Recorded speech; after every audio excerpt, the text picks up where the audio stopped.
Welcome into hour number 2 on the early line. Wednesday morning here, August 24th. It's Donnie and Mike. We got you covered over the next hour. You want to talk topics? We got topics. Maybe the biggest topic in the land right now is Kevin Durant and the Brooklyn Nets. Mike, we're led to believe that Kevin Durant said, I want to be traded about a month ago.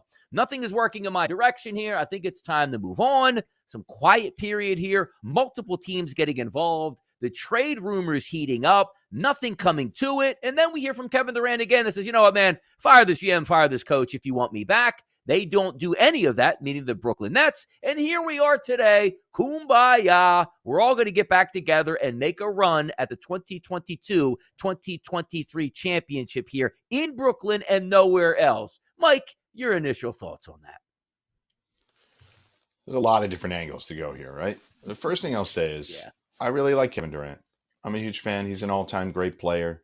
The guy's worth hundreds of millions of dollars. He's creative off the court. And I think at times he's very thoughtful.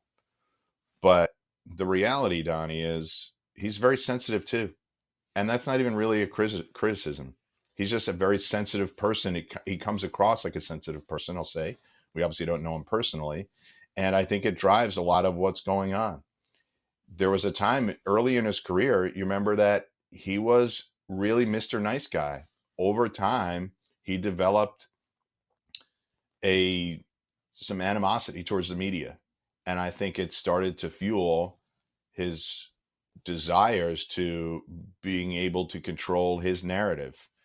He went to Golden State. He's made his way to Brooklyn. And each way he's trying to control his next move, even after signing a Supermax extension and then saying, yeah, I'm out of here. I don't like what I built here. So let me just bail. And I don't really know what he expected the Nets to do or anybody to pay for him. I think even Kevin Walsh said yesterday on Twitter, I think the market basically told you what they think of Kevin Durant. A great player, but we're not going to sacrifice everything just for a run here with an aging player that's had an Achilles injury. Like, that is still the reality of the situation. As great as he is, it's not like we've seen him carry a team on his back here for the last couple of seasons. In and out of the lineup, his teammates in and out of the lineup. He's unhappy. We don't know if he's fully healthy. He wasn't fully healthy when we saw him in the playoffs last, right? So I don't really know how this is going to work. The fact that they are 7-1 behind only the Celtics and the Bucks is curious to me. They're obviously talented, Donnie, but I just don't really know how I could trust them to bring it all together when they barely played with one another and the star player wanted the coach fired 2 weeks ago. And you're right. It hasn't worked. It's a few different tentacles here overall for this whole Nets situation. Is he talented? Absolutely. Can that team make a run? Absolutely. But it hasn't worked out. It's not as if they made it all the way to Game 7 of the NBA Finals and Kevin Durant had to miss Games 6 and 7 because of the stomach flu and they lost. This was a team that's woefully underperformed. But even at the FanDuel Sportsbook, they were always priced all the way along, Mike, as if they were supposed to be the favorites to win a championship. Now, also, you brought up a good point here with Kevin Walsh and what he was talking about yesterday. Usually, you're not going to get equal, shares back when you trade an all-time superstar like Kevin Durant. And you saw the market developing here. Usually when you're talking about a deal with, let's just say, the Memphis Grizzlies, and they're saying, all right, we got some draft picks available, but also at the same time, we're not going to include Desmond Bane to get back Kevin Durant, one of the best players in the NBA. It was smart for the Nets to keep him if they can keep him happy. And let's welcome in the radio audience here. Hour number 2 right here on the early line. It's Mike Blewett and Donnie Rightside talking some NBA hot topics, including Kevin Durant here, which brings up the next thing. This isn't just a Kevin Durant thing. You're now upset with the ownership. He's upset with the coach. He's upset with the GM. But you still have Kyrie Irving, who was supposed to be thrown out of town a month ago as well. How does this all come together? And also, is Kyrie sticking around for this year as well, Mike? This is a great question. He didn't seem like he wanted to want anything to do with this until he signed off on the dotted line. He's like, you know what? Let me take that $35 million or whatever that payment was, and then I'll figure it out later. But I don't have any confidence that Kyrie is still not working back angles to try to get rid of his stay or try to end his tenure in Brooklyn. Plus, we have the Simmons thing. Like, we're not even talking about that yet. And if Kyrie and Simmons and Durant are all top shelf and playing great, of course, the Nets are going to be an unbelievable offensive basketball team. but one guy doesn't even really seem to want to play. One guy doesn't want to be there, and the other guy didn't want to be there 2 days ago. 2 days ago. He didn't want to be there. Fire the coach, fire the GM. I don't like what they've done. When meanwhile, all they've really done is everything that you've asked. So I don't really know where to go from here. Mike, put your thinking cap on here for me. Yeah. I need your thinking cap on this one. Let's just say the Nets start the season with Kevin Durant, Kyrie Irving, and also Ben Simmons. Post-trade deadline, all three of those players still net? I'm going to say no. I'm going to say no. Agree. Because I think if Kyrie gets banged up again, I mean, the Kyrie vaccine thing, that's not going to be a factor this year. But if Kyrie or somebody gets banged up again and then they're scuffling for another 40 games, somebody's going to say, just get me out of here. This isn't working. Send me to the Lakers, send me wherever, and just try to blow it up. But it is still going to be difficult with the salaries that they hold in order to make a fair trade for the Nets. It's just going to be difficult. Never a dull day in Brooklyn, it seems. But you know what? We're going to switch it back up to a little Major League Baseball talk and check in on the awards. Who's going to win? Who's going to lose? Who has a shot? Stay tuned.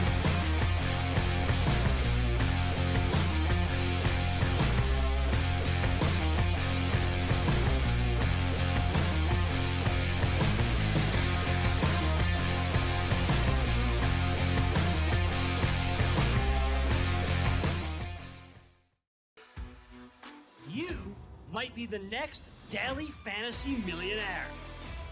No matter what you watch or where you play, learn from the world's best DFS players. Lineup building tools, expert projections, and advanced stats change the way you play the game. Dominate the competition. DailyRoto.com, the player's choice. The morning after. Who wins the American League Central? I recently had a change of heart here, and it's the Cleveland Guardians. I think that the Guardians are going to win the American League Central.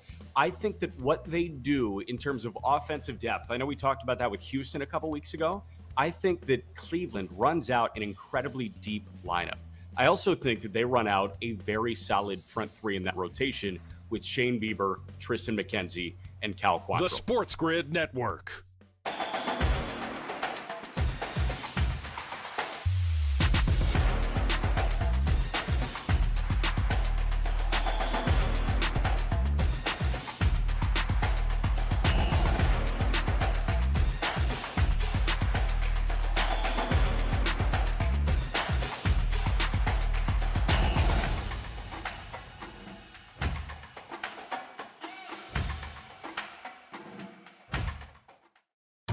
Fantasy Sports Today. Now, at tight end, Mo Alley Cox Davis is one of those. I feel like over the course of 17 games, I'm going to be doing a show with you, or I'm going to watch a show somewhere else, and someone's going to tell him this is the week at DFS to play Mo Alley Cox. I think the thorn in his side, though, is going to be the tight end that they drafted in the third round this year to kind of take up some of those Jack Doyle snaps, who is Jelani Woods. The Sports Grid Network. The Early Line. The team that's got a lot of people excited, Nebraska. The second best odds to win the Big Ten West. Donnie, last year this team won 3 football games. Only 1 win in Big Ten play. But if you're looking like a team total guy like myself, even a win total guy, you're going to be looking at Nebraska saying something has to change, and maybe the quarterback changes what they needed. Only on Sports Grid. Pharrell, Coast to Coast. Do you believe he has the stones to fire both of them? His dad would have. I don't. I think Boone is safe, no matter what happens. Maybe if they don't win the East, but that's almost impossible. So I think he's safe. Cashman's contract, I believe, is up after this year. Maybe I'm wrong about that. I would think he'd be in a lot more trouble than Boone would. The Sports Grid Network.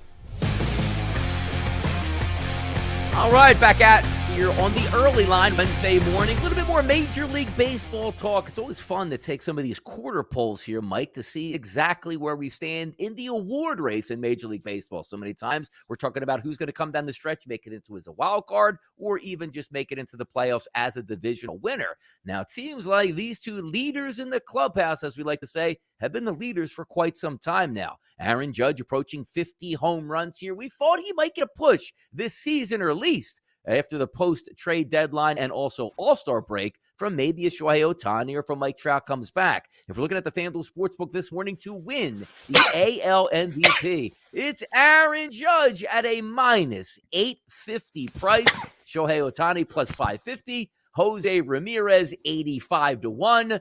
And so forth we go. So maybe it's a simple question at this point when it wasn't about 30 or 60 days ago, obviously. Aaron Judge, is it easy money if you lay, let's just say, $850 to win 100 on the FanDuel Sportsbook at this point? You got to have a lot of stones to bet somebody other than Aaron Judge at this point. But I'll take a fun angle on this. If he got hurt tomorrow, God forbid, I'm a Yankees fan, could he still win it? I would say yes, but let me just counter that point. Kevin and I talked about it so many times last year when DeGrom went down. Like, we don't care if he throws another pitch. He's the Cy Young Award winner. Well, obviously he wasn't. So it is a pretty good contemplation here for you, talking about Judge. So in that sense, if you got 950, no, you can't do it. You can't make money on it. You'd have to bet Ohtani, just hoping that Judge gets hurt. And if you do that, you're a horrible person. So I don't want to recommend anybody. I'm a Yankees fan. He's on fire. It's fun to watch him do it. Everybody likes him. I don't know how much they're going to have to pay now that he's done this. I think it's incredible that he said, keep your $213 million. I'm going all out this year, and then you're going to pay me. So I'm really curious to see what the number is going to be. He's already over 30. That makes it sort of complicated, but I don't even know how they can let him walk now. So if the Yankees put up $350 million for him, it wouldn't stun me. I think it's a foregone conclusion. I think your only chance that somebody wins, and it would be Ohtani, it wouldn't be the other players, as if Judge went down with an injury. Yeah, talk about betting on yourself and coming up aces here. That's exactly what Aaron Judge here with the New York Yankees. We'll see what Brian Cashman and the ownership, Hal Steinbrenner and the crew decide to pay him at the end of the season, if they do decide to pay him, or somebody else comes over the top. Now, also, yes, as a handicapper, imagine this angle going. I'm taking Jose Ramirez here, Mike, at 85-1. I said, Donnie, what's your thought process behind that? Well, if Aaron Judge gets injured and then Shohei Ohtani gets injured, he's next in line. So, I mean, theoretically, could it happen? Yes, but you would be a wild and crazy gambler to figure that that was going to take place. Let's flip it over to the National League, which is a little bit closer. And I have to tell you here, Mike, when I looked at this, Paul Goldschmidt minus 420 here at the FanDuel Sportsbook to win the NL MVP. Nolan Arenado 12-1, Freddie Freeman 8-1, Austin Riley 25-1, and so forth here. About a month ago, I was telling Kevin here, right on the same show, it just seems like to me Goldschmidt's having a very good season, and so are the Cardinals, but he felt like a placeholder. Like somebody come from behind. It felt like somebody take this here. Mookie Betts, Nolan Arenado, Freddie Freeman, somebody get hot and overtake Goldschmidt, but it's going in the opposite direction where we were seeing prices for Goldschmidt at minus 120, minus 140, minus 160. I'm saying somebody should be able to, put up a big season here behind him and challenge him. Nobody seems to do that. So as we take a look here, August 24, 2022, about a month left in the season, Goldschmidt, did he lock it in as well? It feels that way, Donnie.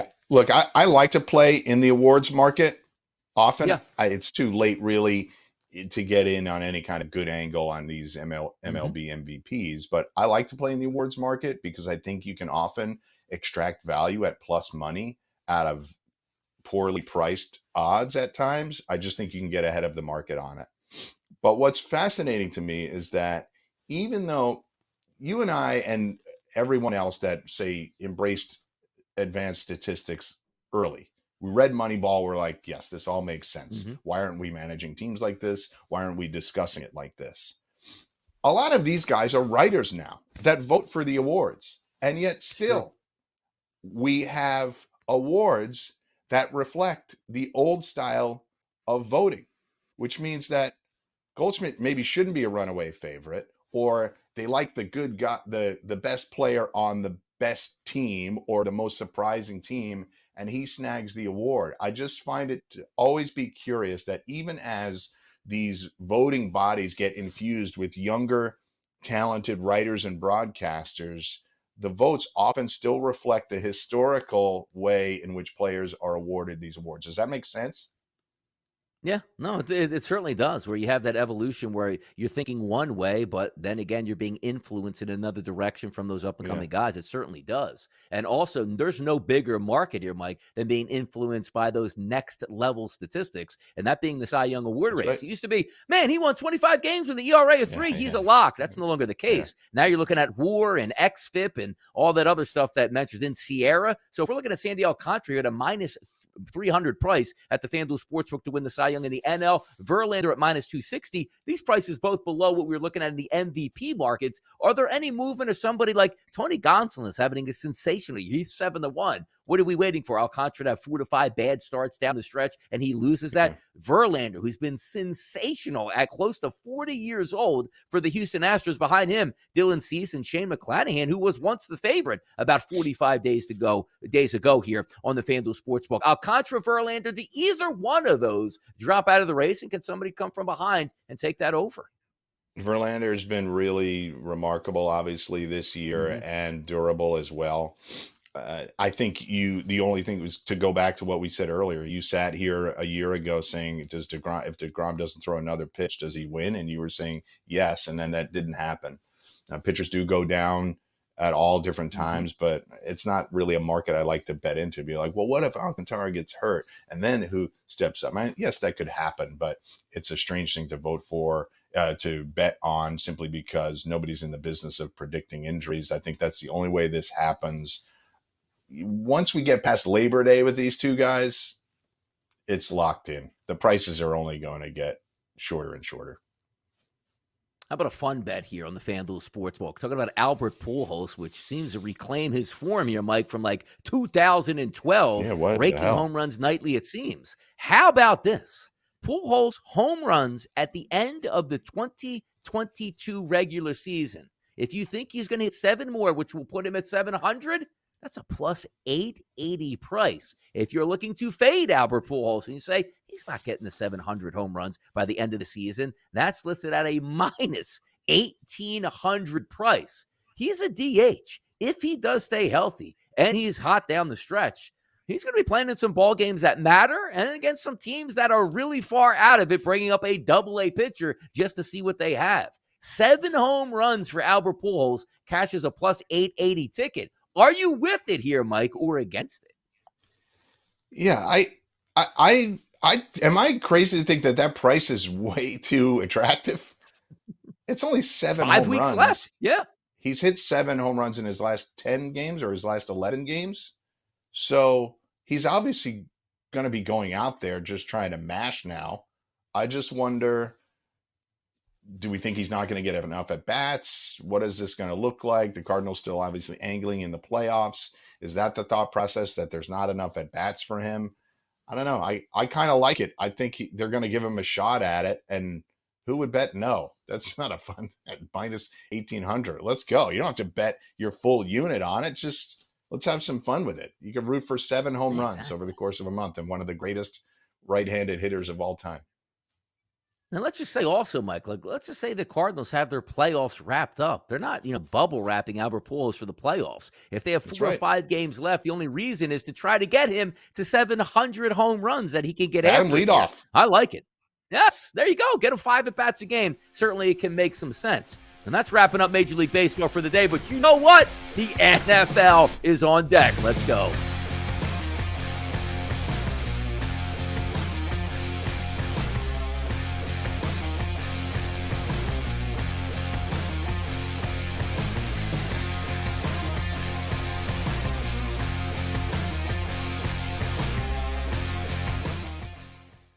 Your heart's racing. The clock's running out. It all comes down to this. We're talking pregame. Pregame. Pregame. Get locked in with Game Time Decisions.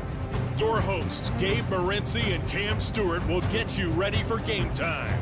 Everything you need to know before a game goes off the board, with the best slips to back it up. Make your best bet with live odds updates, late breaking news, up-to-the-minute injury reports, and real-time analytics from inside the sportsbooks. All the odds, all the action, from sports wagering insiders and industry pros like Donnie Rightside, Cam Lou, Cousin Sal, the Pro Football Doc, Dr. David Chow, and more. Get the winning edge every weekday afternoon from 6 to 7 p.m. Eastern, 3 to 4 Pacific. It's Game Time Decisions. Only on Sports Grid. You might be the next daily fantasy millionaire. No matter what you watch or where you play, learn from the world's best DFS players. Lineup building tools, expert projections, and advanced stats change the way you play the game. Dominate the competition. DailyRoto.com, the player's choice. The morning after. What was your reaction to the Yankees taking Game 1 of the Subway Series last night, even up against Max Scherzer? You know, let's work backwards. Started with Jonathan Loaizaga. They need to kind of piece together the closer situation. That was the thing that struck me. Of course, we can talk about Aaron Judge and, homer number 47 and all that cool stuff, but I want to talk about the setup guy that was having a down year that might turn into the closer down the stretch, because that's what, baseball is, right? It's all about the boring stuff. The Sports Grid Network. Fantasy Sports Today. Michael Pittman did put together somewhat of an impressive season. He ended up being wide receiver 13 in fantasy. I guess what owners are hoping for based on his positional rank going into this year is that he just is a little bit more consistent, and honestly where he's being drafted, giving you about 15 to 20% more numbers, about 1,200 yards, 8 to 10 touchdowns. The Sports Grid Network. The early line. They sent out a Jordan Montgomery, who evidently is the best pitcher in baseball. I know it's the Cubs. I don't care. A complete game one-hitter. And how about this, too? On the road in Chicago at Wrigley against one of your hated rivals here. Now, we know the Chicago Cubs aren't having a great season by any stretch of 52-69, but these are the type of wins that you need. Only on Sports Grid.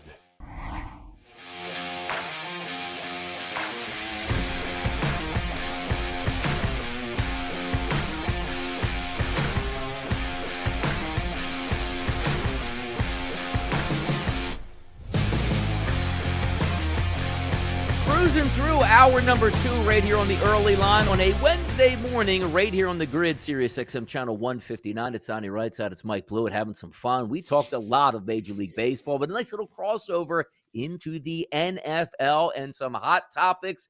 And it seems like one of those hot topics that started to get fired up during free agency, and that was the Pittsburgh Steelers and Mitchell Trubisky signed to be their starting quarterback. They still had Mason Rudolph on the roster, and then they went out in the draft, number 1 pick for them, Kenny Pickett, who's actually been very good here in the OTAs throughout the preseason and also in training camp practices. But Mike Tomlin, Mike Blewett, said, you know what?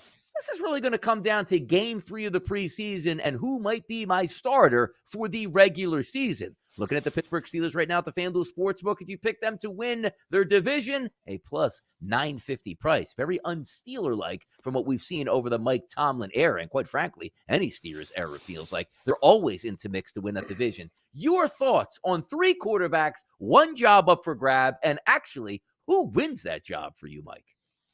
Well, Donnie, as you can see, we got a terrible towel over here, and we got a Steelers hat over here, so I'm a little invested in this. Kenny Pickett on the preseason thus far, 19 of 22, 171 yards, 3 touchdowns, no picks, 138.6 passer rating. He led a 2-minute drive for a touchdown. He led a game-winning drive for a touchdown in each of the 2 games. So I don't think this bodes well for Mitch Trubisky right now. If it's still up in the air, that's got to be pretty good for Kenny Pickett. And obviously Mason Rudolph and Trubisky have actually had really good numbers as well. Pickett's been a little bit better than the others. The fact that it's going down to this preseason finale, if Pickett plays well, I think it's his job. For months, Donnie, I've thought it's Trubisky is going to start and they'll find a way to ease Pickett in because this offensive line stinks. And I literally, after the game the other day, even though I plead with people not to put too much focus on the preseason, with something like this, I've changed my mind. I think Pickett's in the lead emotionally. He has to play well in the preseason finale. If he doesn't play well and makes a bunch of rookie mistakes, I think it's easy for the Steelers to say, you know what, he never quite overtook Mitch, and we're going to start Trubisky in week 1. But if he plays well, I think it's a done deal. It stinks for Trubisky, but we've seen this happen before to guys that were told they got the starting job and then the rookie gets put in. It is what it is. Pickett went from third string 3 weeks ago, not even, to now he's probably going to be the starter. I think he starts week 1. Hey, football's a cold business. I mean, you probably imagine yourself as Mitchell Trubisky, who had the Chicago Bears run. Didn't work all that great, but did have some success and made it to the playoffs. Then you go and say, let me rehab my career for 1 year under Brian Dable and the Buffalo Bills, and all those good vibes come back out. And probably the Steelers reached out and said, hey, you know what? You're going to be our starting quarterback. Here's roughly $10 million a year for a short-term contract. Let's see what you got out here. Figuring he would be the starter. Well, things change here. Kenny Pickett, maybe for the Steelers. You didn't think he was even going to be around at the time you chose. You made that decision best for your franchise. You can't just say to Mitchell Trubisky, well, we promised you this, so you should be the starting quarterback. We've seen it in the past. Flynn got signed from Green Bay to go out to Seattle. You know, they drafted in the 3rd round Russell Wilson. You know, was the starter game 1? Russell Wilson. I love when franchises also, you can tell which are the really good ones, which the Steelers are. Mike Tomlin's a no-nonsense guy. If he thinks you're the best player for that job, game 1, he's going to start you here, regardless of whether it's going to help you down the line. They're about winning football games and about business. And if it says, Mike Tomlin, hey, I got to go to the front office to talk with the GM, Mitchell Trubisky's not our best quarterback. Well, Mike, we spent a lot of money on him, so you better make him your starting quarterback. That's not how it works in Pittsburgh here. So the best guy will start game 1. We'll see how that factors out. Actually, for a while in the offseason, Mike, the FanDuel Sportsbook did have a listed price on who would actually be the starting quarterback. And Mitchell Trubisky was being such a favorite, they just took it off of the board. So let's see what happens in that final preseason game as we angle towards the regular season. Now, this year, Mike, in the preseason, we only see 3 games. Used to see 4, and most teams would say, game 1, I don't know, 1 series if you have it. Game number 2 in the preseason, maybe a quarter. Game number 3, quarter and a half for as many as the first half, and then nobody plays in that 4th game. A lot of these teams are taking a different approach from different angles for all 3 of these games. Playing guys in game 1, not in game 2. Playing them in game 3, because you have roughly a 2-week stretch here once this preseason does end. The reason I'm bringing this up is Chase Young coming back off an injury last year to his ACL, probably going to miss the first 4 games. J.C. Jackson, star cornerback here for the Chargers, he's down 2 to 4 weeks. Most teams now take it upon themselves to say, nobody wants to play in the preseason. Let's just get to game 1. And the reason I bring it up from your side of it, do you say to yourself now with the new NFL, you'd like to see some of these guys get some run, or you just take like that Rams approach where nobody plays until game 1 happens in the NFL? If it were me and I was a team like the Rams, I would definitely take that approach. I don't need to see anybody. We just won the Super Bowl. We've got veterans on here, and they have an unusually top-heavy team when it comes to salary. So they have a few guys that they really do need to put in bubble wrap, all kinds of rumors about Stafford's elbow. So we don't need to play anybody. We haven't seen anything from Aaron Rodgers, but we have seen a lot from Pat Mahomes.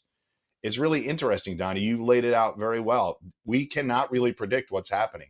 The Jets didn't play anybody on Monday night when they thought a few days earlier they might. The Giants ended up resting more players than they thought. And then sure enough, the 1st-round draft pick is the center of the biggest play over the weekend on a cut block that people thought was a dirty play. And he almost got, we thought it was a disaster for them. Turns out he's fine. But I'm leaning more towards having to sit anybody that really matters. The Steelers aren't in that position. They do have to see live action from the quarterbacks. The Packers, what would they need to see? Tom Brady left camp for 10 days. So when it comes to the veteran players that have been through this and have produced, I think you just let them sit. I don't see the point of putting them out there at all. It's hard for us as bettors because you really have to be on who is playing in this game on this particular night. And sometimes you don't get announcements until a couple of days before. I did take advantage of that on Monday. I heard 17 of the Jets, 22 starters were out. I bet Falcons first quarter, Falcons first half, and I was able to cash it. Betting it for the full game is a little riskier because, Chris Streveler comes in and it's his one shot at glory, and he played really well in the second half, and the Jets won. And also Felipe Franks helping you out for rolling out of the pocket, just dropping the football on the mat where it goes for a touchdown and a defensive touchdown nonetheless. We're going to get into betting the final week of the preseason in just a few moments here, which is a great topic to have. But also, Tom Brady and the Buccaneers. I'm a conspiracy theorist, and I love to feed into controversy here. We're your star quarterback, maybe the best football player, Mike, of all time. Yeah, you know what? I'm going to spend some time with the family. We're going to the Bahamas. I'll see you guys in about 2 weeks here. We've never seen this before, but Tom Brady playing at a high level into his mid-40s and still being one of the best players in the game. We've never seen that before either. Are we buying, or should I say, is Mike Blewett buying the Bucs in 2022 and Tom Brady? I think Brady's going to go off again. I thought he should have won the MVP last year. I'll have a piece of Tom Brady to win the MVP this year. I think he's going to throw the ball all over the place until his arm falls off, and then he walks into the booth. This is really curious. If it's an effort to spend time with the family, you're telling me you couldn't do this in mid-July, all of July? It doesn't make any sense to me. He's a really unique player, obviously, in many regards, but it doesn't really make any sense to me that they would say, you know what, in the middle of training camp, you can take off. When players are getting hurt, he is working with new players. Godwin's coming back and everything else. It just doesn't make a lot of sense to me, but I do think that Tom Brady is going to go crazy. I think the Bucs price personally is a little too short. I think it's a really good team and they absolutely can win the NFC, but I don't love the value on it. I just think there is a chance that other teams can bump them off, whether it's the Rams, Packers, Niners, or if you want to throw the Philadelphia Eagles in there as well, improving from last year to this year. Yeah, I'm excited to see how it does play out because let's keep in mind, like Tom Brady's been off for February, March, April, May, June, and July. And then, oh, yes, they're not playing or they're say, hey, honey, we got to go to Russia for, 4 weeks of training camp here. You're staying in Tampa. You're going home every single night, and yet you still need a vacation. So certainly something to keep an eye on, but also take a look at betting the final week of the preseason, which is always interesting. You brought up a topic here. It's very rare that during an NFL season, a coach will come out midweek and go, you know what, Mike, we're not playing any starters this week. Ooh, let me run to the window, beat the sports book, see if I can get better line. And you're right. If you did that on Monday, first quarter, first half, you cashed in fairly easily with that. Looking at the preseason as itself, is it just so simple as to wait and do it? There's two things, right? You wait to see who the coach is going to play, and then you just bet the Ravens no matter what the price is. Yeah, and Ravens against the spread, 20 of their last 22. The Bills, sneakily, Donnie, I think that's 9 in a row for them. So the Bills have done really well in the preseason. Yeah, you really do have to stay on top of it. And I think you can bet money lines for games. I think spreads get really tricky unless it's the Ravens. Spreads can get really tricky. I just mentioned the Jets-Falcons game the other night. Jets didn't play 17 starters of their 22 starters, and yet they still won the game. It gets really funky in the second half of these games. So I think you take advantage of that news and just bet it early. You can bet first quarter, first half, that kind of stuff in order to get you there. You don't have to bet the full games because, trust me, you'll be watching the fourth quarter of a preseason game where 90% of the players on the field are about to be released and betting on them, and nobody knows how they're going to play. Yeah, got some of those wild swings already. And the most interesting one, I would probably say, which we do have preseason games here on Thursday, Friday, Saturday, and also Sunday. And then all the final cuts are made. And then we wait for that September 8th battle on a Thursday night game between the world champion Los Angeles Rams and the Buffalo Bills. But if we're looking, speaking of the Buffalo Bills, they had a great performance last week and dropped the team by close to 30 points. They opened up this line, the FanDuel Sportsbook for Carolina, at a -3, and now they sit here at a -6 price. We'll see what happens, but I also want to talk some NFL Week 1 line movers next.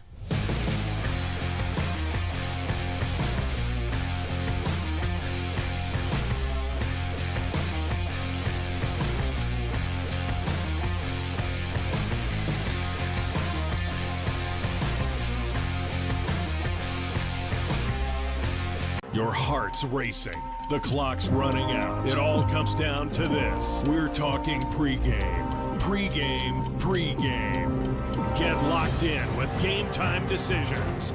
Your hosts, Gabe Morency and Cam Stewart, will get you ready for game time. Everything you need to know before a game goes off the board, with the bet slips to back it up. Make your best bet with live odds updates, late breaking news, up-to-the-minute injury reports, and real-time analytics from inside the sportsbooks. All the odds, all the action, from sports wagering insiders and industry pros like Donnie Rightside, Cam Lou, Cousin Sal, the Pro Football Doc, Dr. David Chow, and more. Get the winning edge every weekday afternoon from 6 to 7 p.m. Eastern, 3 to 4 Pacific. It's Game Time Decisions. Only on Sports Grid. You might be the next daily fantasy millionaire. No matter what you watch or where you play, learn from the world's best DFS players.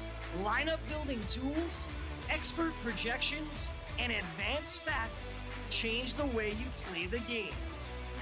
Dominate the competition. DailyRoto.com, the player's choice. The morning after. What was your reaction to the Yankees taking Game 1 of the Subway Series last night, even up against Max Scherzer? You know, let's work backwards. Starting with Jonathan Loaisiga.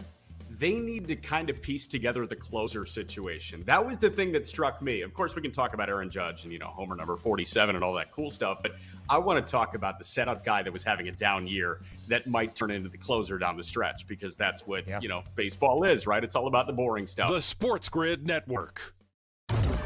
Fantasy Sports Today. Michael Pittman did put together somewhat of an impressive season. He ended up being wide receiver 13 in fantasy. I guess what owners are hoping for based on his positional rank going into this year is that he just is a little bit more consistent, and honestly where he's being drafted, giving you about 15 to 20% more numbers, about 1,200 yards, 8 to 10 touchdowns. The Sports Grid Network.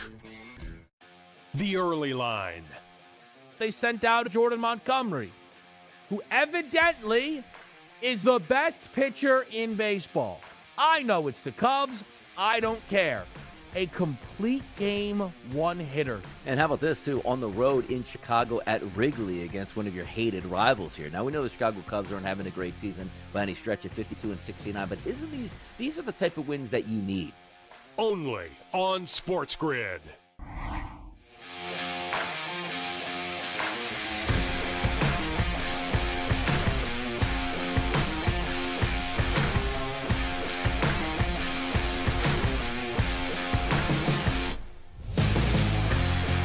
Let's continue the good vibes in the NFL before we transition over to college football, because, yes, Week 0 is coming up this Saturday. It's Donnie and Mike here in the morning, right here on Sirius XM Channel 159 on the early line. Now, when we talk about early line, those early lines were out for a long time, Mike Floyd, for Week 1 of this NFL season. And we've seen a couple line moves here. So let's go over just a few of these games just to wet the whistle, because we are so close, finally, to Week 1 in the NFL, particularly that opening night game between the Rams and the Bills. If we see that line where it opened up at the FanDuel Sportsbook, some people were surprised that the Bills opened up as a slight favorite at -1. But now we're seeing -2.5, and maybe could we see a favorite Buffalo Bills opening night at -3 versus the Rams in their own building in an over-under of 52.5. Do you agree, Mike, with this line movement, and as is the Bills being the favorite?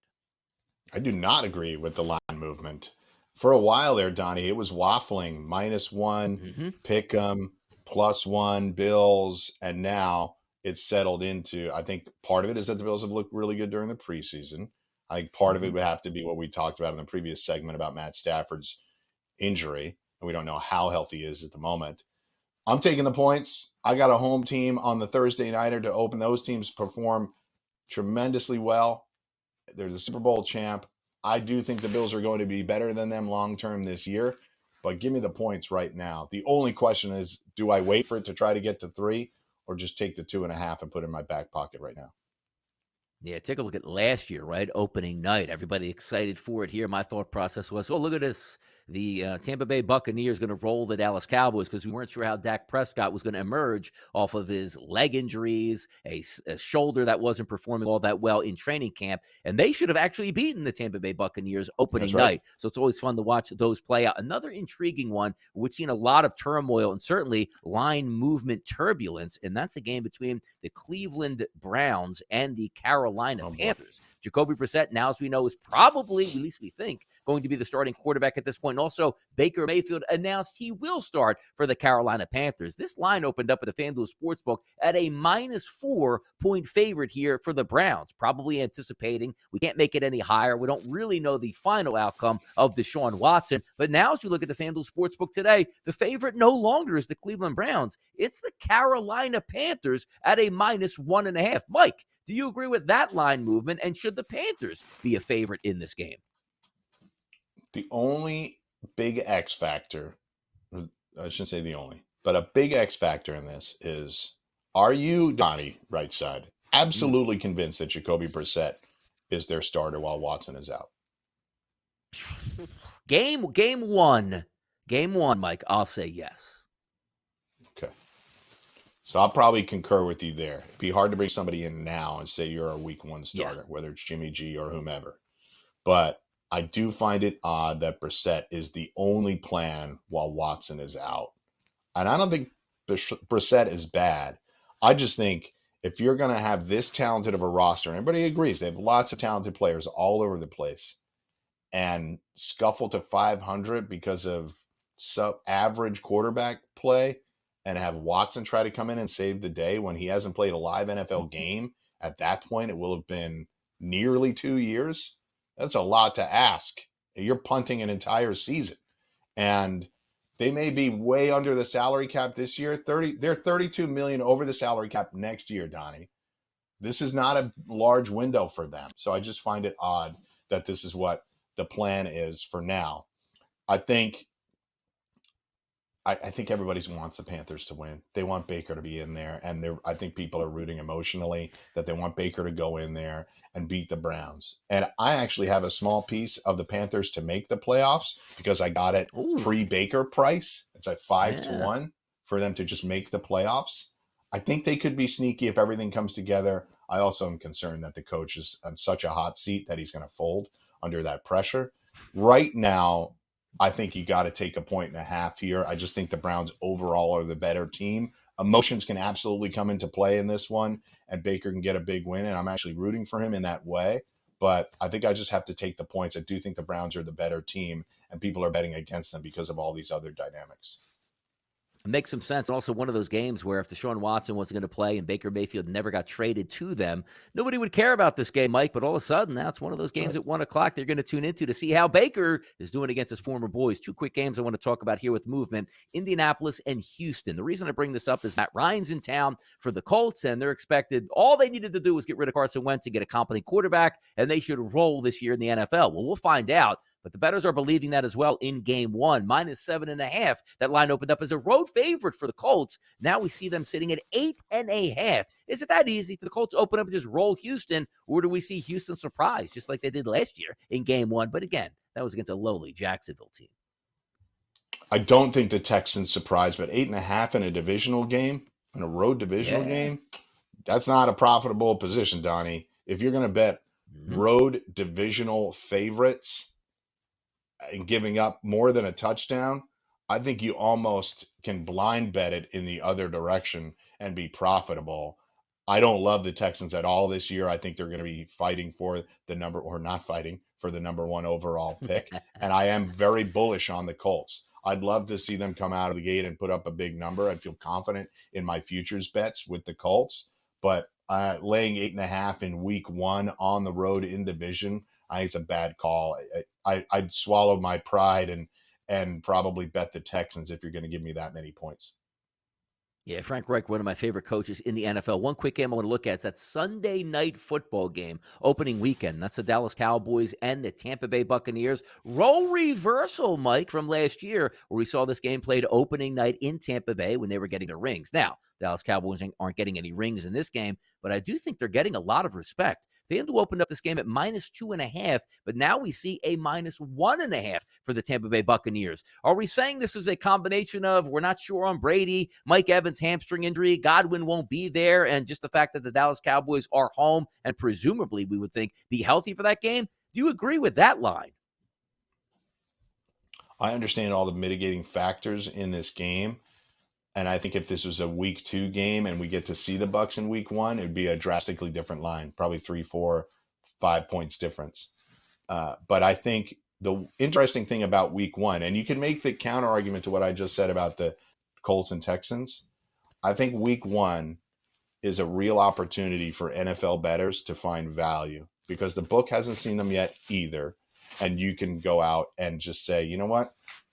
There's value there. That line's too short. I think this is one of those instances. I think the Cowboys and the Bears did as little to improve their teams this offseason than any other teams in the league. They let a couple of guys walk. They didn't really add anybody. Questionable draft strategy. And I think they're walking in against a Bucs team that's going to be highly motivated. If Evans is hurt, that does change things. We know Godwin probably won't play. But I think Tom Brady is going to be fine. I don't know what this absence is about, but it's excused, and it doesn't seem to be particularly controversial to the team. So I think the Bucs can at least beat them by a field goal. They beat them by 2 last year. One would be led to believe that here, but always interesting week 1 gambling and those surprises that will happen that we could talk about the Monday after that opens up. Now, talking about a week 1, how about a week 0? How about in college football? We sit here on a Wednesday. You know what? This Saturday, we're watching live college football, and it matters. 7 games on the slate, starting with the Ben Stevens Invitational with Northwestern and Nebraska, which now sits at a -13.5 favorite here for those Nebraska Cornhuskers.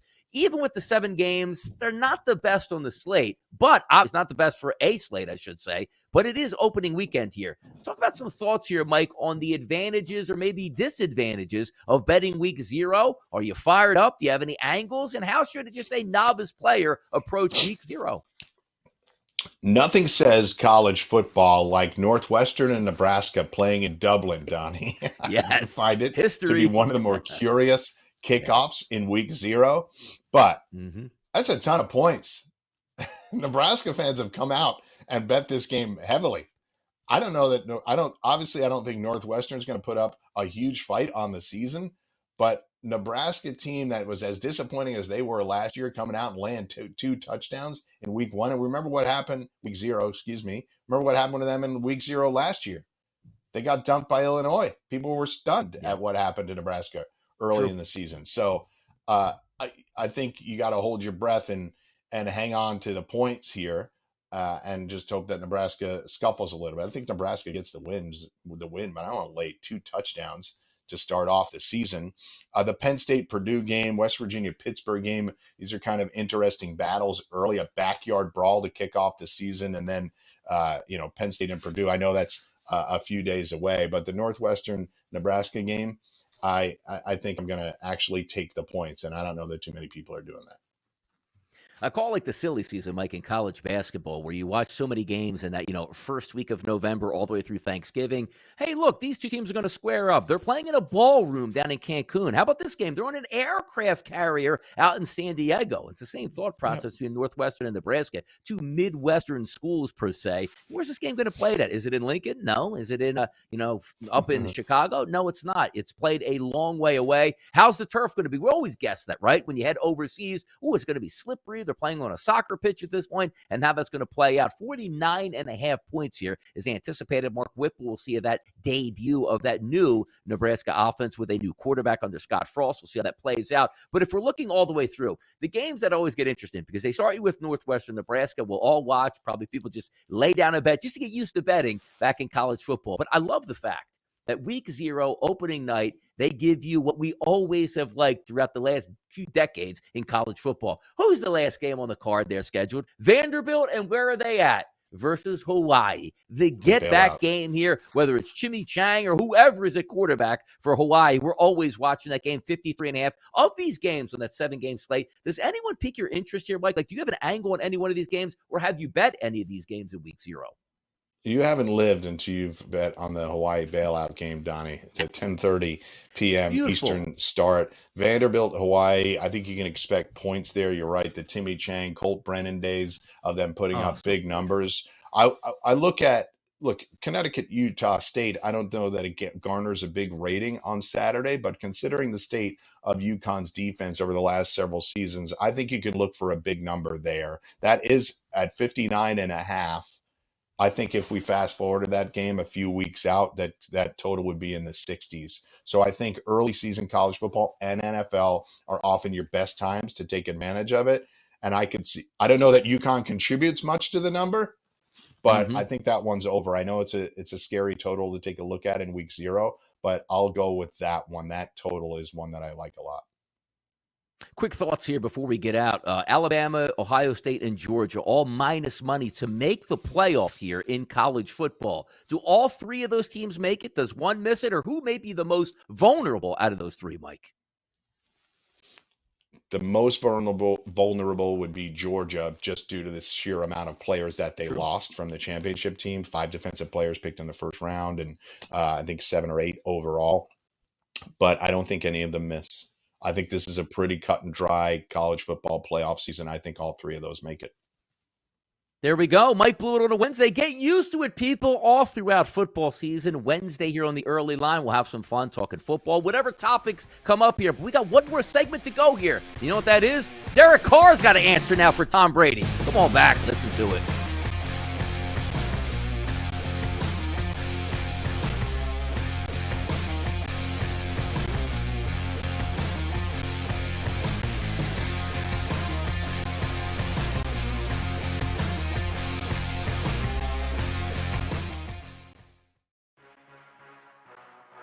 Sports Grid, your 24/7 sports wagering network. They play less games. The early line. Take a look at the top 4 seeds here in the Big Ten. They're going to play less. Aaron Rodgers and the morning Russell after. Wilson. We saw movement in the marketplace like Orlando Fantasy Magic. Sports The Today. Cleveland Cavaliers are a little thin as well. Newswire. Minus 160 favorite on the money line today for Arizona. Pharrell coast to CBG, coast. that's where they win cups. They win Stanley Cups over there. Give me the Game Penguins. time Kind decisions. of bizarre when you consider, everybody is out for the Warriors. In-game live all access. I like Vandy against Bam. I think Vandy can win the game, take it 4.5. In-game live, prime time. The PGA champion. In-game live, overtime. All done before the final bet. Get the winning edge. Only on Sports Grid. The morning after.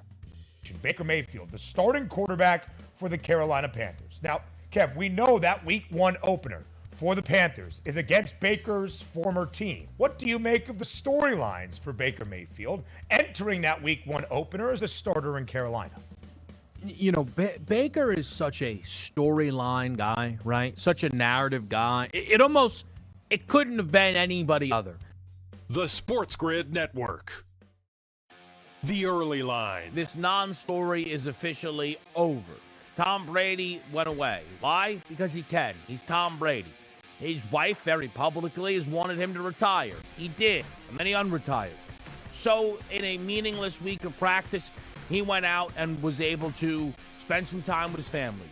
Make sure that everything is good. It was reported to be a work-life balance. It was reported that the Bucs knew it was coming. Only on Sports Grid.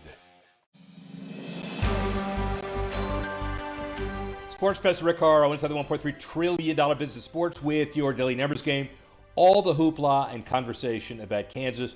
When does betting really start? What is the regulation going to be? What about the casinos? Well, certain casinos head start September 1, says the governor. The lion's share of the betting under other existing casinos, September 8. What a surprise. The kickoff of the NFL season that same night. Indian gaming casino operations will have a chance to align with Kansas as well to maximize the revenue sooner than later. Got 3 weeks. they'll get it done.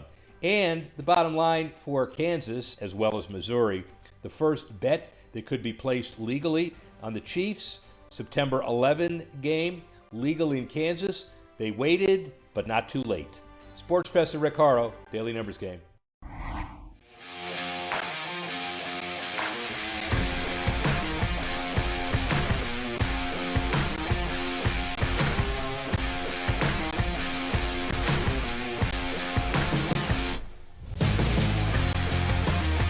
Final segment of the day right here for the early line on a Wednesday morning right here on the Grid, Sirius XM channel 159. Hit a ton of topics today. Got you set up for the Major League Baseball afternoon schedule as well as the night schedule. Hit some NFL topics and also included some Kevin Durant trade talk. But you know what keeps on coming up in the media? Tom Brady and the Buccaneers. And now Derek Carr has to answer questions about what if Tom Brady had come to the Raiders. Listen up.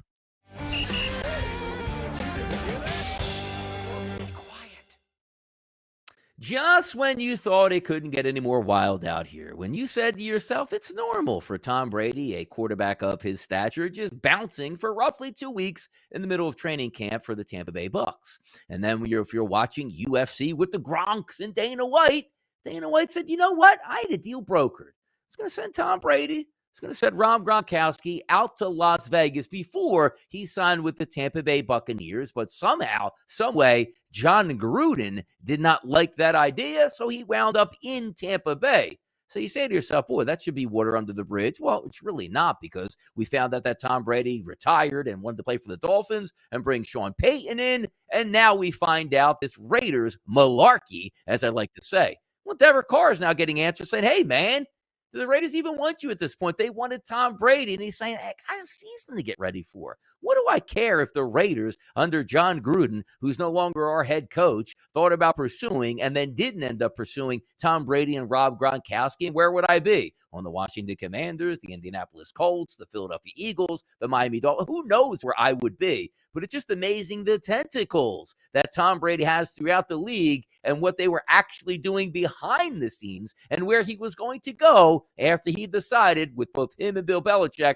that New England wasn't the place to be anymore. Well, he signed with the Tampa Bay Buccaneers. They won a world championship, and Tom Brady supposedly is all in with the Buccaneers to win a championship this year. We'll find out, but my goodness, not even the Bucs have to answer questions just about Tom Brady. It's other teams throughout the league. Stay tuned right now here. The morning after coming up next with Ben Stevens right here on The Grid.